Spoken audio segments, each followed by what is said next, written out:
Good morning, good morning. Ayan, nakapagkape na ba ang lahat? Kape muna tayo guys bago tayo mag-start ng trabaho natin. Ayan, nakikita nyo, may BLSS naman tayo ngayon, Basic Life Support Training. Ayan, nakikita nyo, ang sarap ng kape, hazelnut flavor. Napakasarap magkape sa umaga. Kape lang, sapat na.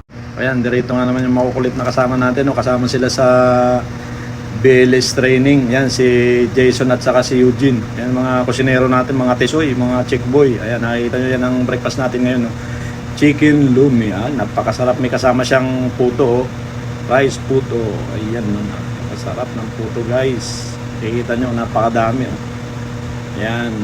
Kasama natin yan hard-boiled egg. Hard-boiled egg lang at saka puto at saka lumi. Talagang mabubusog na tayo niyan. Nakikita nyo, may kasama pang saging yan. Saging, napakalaki. Talagang full meal sa umaga. Kailangan daw talaga natin yan.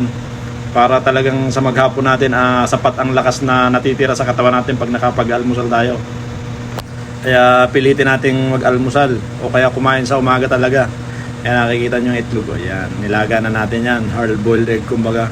Talagang napakasarap ng almusal natin ngayon. Napakadami pa naman yan. Ayun, nakita nyo, dalawang kawang malaki. Magkaibang ano nga lang to, isang malilit na noodles at saka yung pang lumi talaga, pang chicken lumi talaga, nakikita nyo. Plus ito ang pinakamasarap niya, no? Garlic, chili. Sarap. Talagang mapapadami ang kain natin yan sa umaga. Yan guys, so nakikita nyo. Pang all around salsa yan. Talagang mapapakain ka pag meron tayong chili sauce. Yan o. Yan ang full meal natin ngayon guys. Kita nyo, yan. Ready to serve. Pwede nang kumain ang mga gutom. Tara!